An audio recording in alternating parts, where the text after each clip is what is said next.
কৌশিক, তোমার দাদার তো শরীর খারাপ হয়ে গেছে, শুয়ে আছে, আমি তোমাকে ডাকতামই। আর তুমি না ডাকলেও আমি আসতাম। বড়দার এই যে থেকে থেকে শরীর খারাপ হয়ে যাচ্ছে না, ব্যাপারটা আমার কাছে খুব গোলমেলে ঠেকছে জানো। শরীর খারাপ হবে না? শরীরের আর দোষ কি? কোথায় কোথায় ঘরের বউ বলছে চলে যাব, ডিভোর্স দেবো, রাত্রিরে আলাদা আলাদা ঘরে থাকছে। জোর করে তো একটা ঘরে রাখা, জোর করা যাবে না ওদের। কাল না হয় তোরা জোর করে ঘরের মধ্যে ভরে রেখে এসেছিস, আজ তো আর থাকবে না। কোথা থেকে কি হয়ে গেল আমি কিছুই বুঝতে পারছি না। ওই অনুষ্ঠানে যাওয়াটাই না কাল হয়ে গেছে। এর আগে কত কিছু ঘটেছে, কই গুনগুন তো এরকম রেগে কোনো দিন যায়নি। হ্যাঁ, সহ্য করতে করতে সহ্যের সীমার বাঁধ একদম ভেঙে গেছে। আপনিও এরকম কথা বলছেন? সহ্য করতে গিয়ে সহ্য, আমার ছেলের এরকম কোনো গন্ডগোল নেই, বিশ্বাস করো। আমি বিশ্বাস করলে তো হবে না, আমার মেয়েকে বিশ্বাস করতে হবে। তা মেয়েকে বিশ্বাস করাও, তোমার কথা তো মেয়ে শোনে। এক মিনিট মেজদা, একটু দাঁড়াও। বলছি কৌশিকদা, আপনি কি ওই ডিভোর্সের কাগজপত্র সব একেবারে সাথেই নিয়ে এসেছেন? হ্যাঁ, ঝামেলা যত তাড়াতাড়ি মিটে যায় ততই ভালো।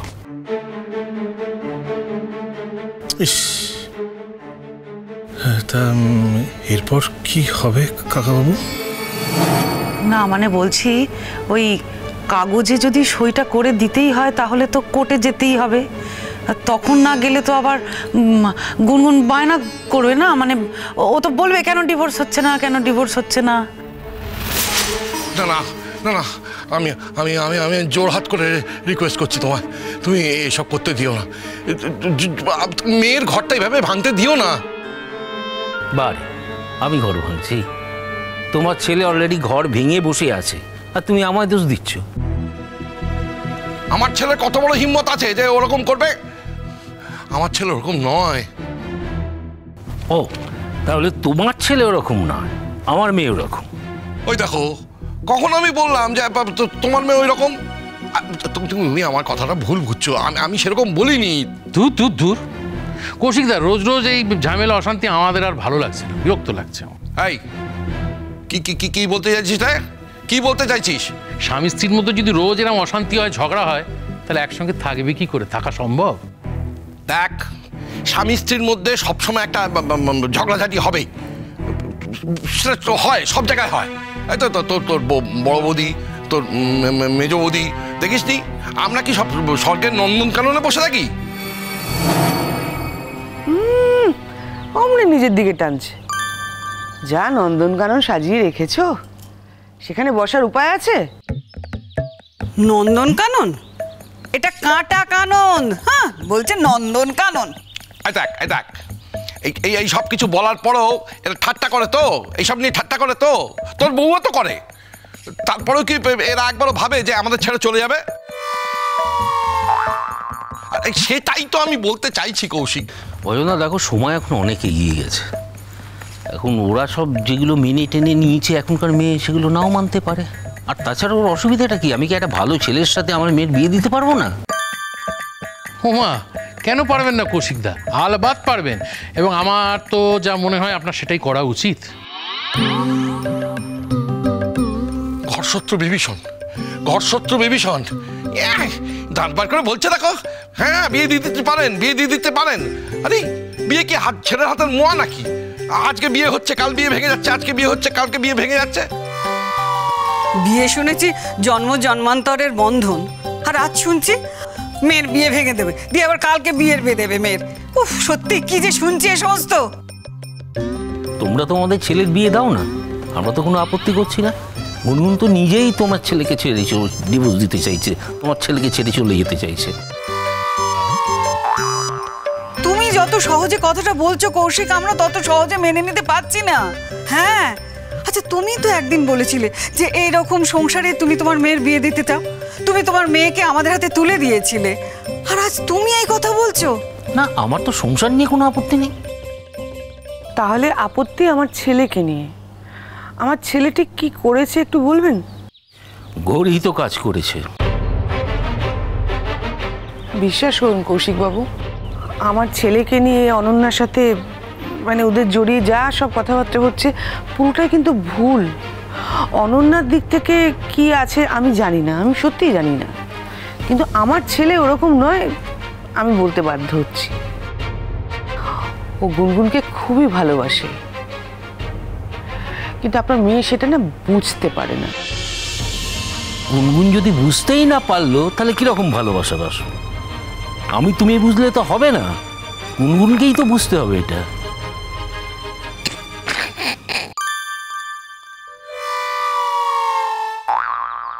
এই তখন থেকে হ্যাঁ হ্যাঁ হ্যাঁ হ্যাঁ হ্যাঁ করে হাসিস কেন রে?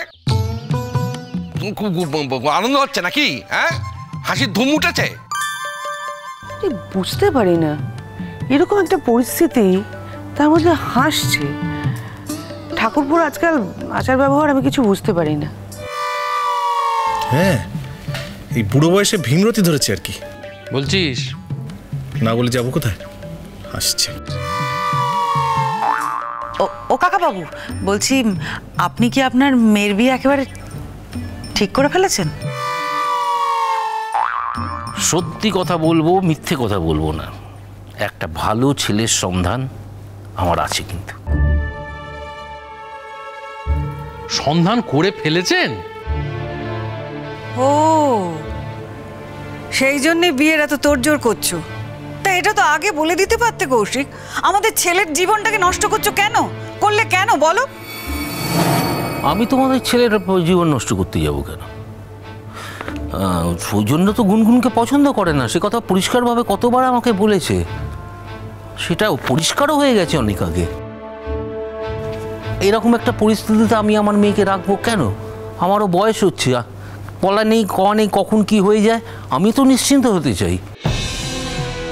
কৌশিক বাবু, আপনি যে ছেলের সাথে বিয়ে দেবেন, বিয়েটা দেওয়ার পরে আপনি নিশ্চিন্ত হয়ে যাবেন। একটা মানুষকে না জেনে না চিনে কি করে বুঝে গেলেন যে আপনি নিশ্চিন্ত হবেন? আর তাই যদি বলেন, আমি বলতে বাধ্য হচ্ছি, আপনার মেয়ে এ বাড়িতে যা যা করেছে সেগুলোর কোনোটাই কিন্তু কোনো বাড়ি মেনে নেবে না। না, শ্বশুর বাড়ি আর পাঠাবোই না ভাবছি। ও, নিজের কাছে রেখে দেবে মেয়েকে? না না, ও মেয়ে আমার বাড়িতেই থাকবে। তার কারণ আমার এত সম্পত্তি, এত সম্পদ, সেগুলো কে দেখবে? ওরা দুজনে মিলে আমার বাড়িতে থেকেই দেখবে। আর তুমি তো বলেই দিয়েছে শ্বশুর বাড়ি মানে তোমাদের বাড়ি ওর পছন্দ। থাক থাক থাক, এইসব কথা বলে আমাদের আর সান্ত্বনা দিতে হবে না। এসব কথা আমরা শুনতে চাই না। এসব কথা শুনতেও আমাদের খারাপ লাগে। বিয়ে করবে আর একজনকে, আর শ্বশুর বাড়ি মানবে এই বাড়িটাকে। এ কথাগুলো শুনলে আমাদের খারাপ লাগে।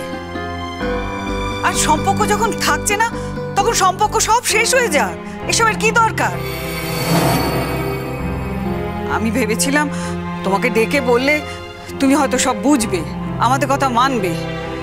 আমাকে তো বৌদি বলে ডাকো, তা তুমি তো কোনো কথা মানতেই চাইছো না, কোনো কথা তো বুঝতেই চাইছো না আমাদের। দেখো বৌদি, আমার মেয়ের স্বার্থ সবার আগে আমার কাছে, তুমি তো বুঝতেই পারছো সেটা। সে আফটার অল আমার মেয়ে, তো আমি তো তার স্বার্থ সবার আগে দেখবো না? একটা মাত্র মেয়ে আমার।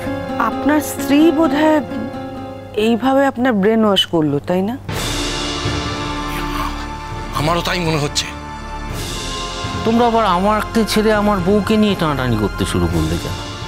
দেখো, আমি একটা ভালো ছেলের সন্ধান পেয়েছি। আমার মনে হয়েছে যে গুনগুন ওখানে ভালো থাকবে, তার কারণ গুনগুন এখানে ভালো নেই। এই প্রতিদিন ঝগড়া ঝাঁটি, কান্নাকাটি, অশান্তি, এগুলো আর ভাল লাগছে না। তাই জন্য গুনগুন আমার কাছে বলেছে, বাবা আমি ডিভোর্স চাই। আমি কোনো আপত্তি করিনি, আমি রাজি হয়ে গেছি। ওই তো গুনগুন মা এসে গেছে। এই তো ড্যাডি বলছিলাম যে তুমি ফর্ম, পেটিশন এগুলো সব নিয়ে এসছো তো? এই তো সব রেডি হয়ে গেছে। আচ্ছা, হ্যাঁ, কোনো চিন্তা করার কিছু নেই। যত ঝুট ঝামেলা আছে সেগুলো সব এবার মিটিয়ে ফেলে। তো আর ভালো লাগছে না এটা পড়ে। আর ব্যাকডেটেড আছে এটা। সই টই সব করে নিয়ে দেখো, দু একদিনের ভেতরেই তোমার মিউচুয়াল ডিভোর্স হয়ে যাবে। আর তাছাড়া তুমি তো প্রায় সেপারেশনেই ছিলে। তার লয়ারকে আমি জিজ্ঞেস করেছিলাম, সে বললো শুধু একবার জাজের সামনে গিয়ে বসতে হবে। কিন্তু এই ক্রেজিটা তো বলছে জাজের সামনে যাবেই না। ও যাবে না, ওর ঘাড় যাবে। মা লক্ষ্মী, তুমি আমাদের ছেড়ে চলে যেতে পারবে মা? পারবে যেতে আমাদের ছেড়ে? আমি তো তোমাদের ছেড়ে যেতে চাইনি, আমি তো ইচ্ছা করে যাচ্ছিও না। আমাকে একটা কারণ বাধ্য করছে যেতে, তাই। ওই কারণটা মিথ্যে মা, তোমার মন থেকে ওই কারণটা একদম বার করে দাও, দূর করে দাও ওই কারণটাকে।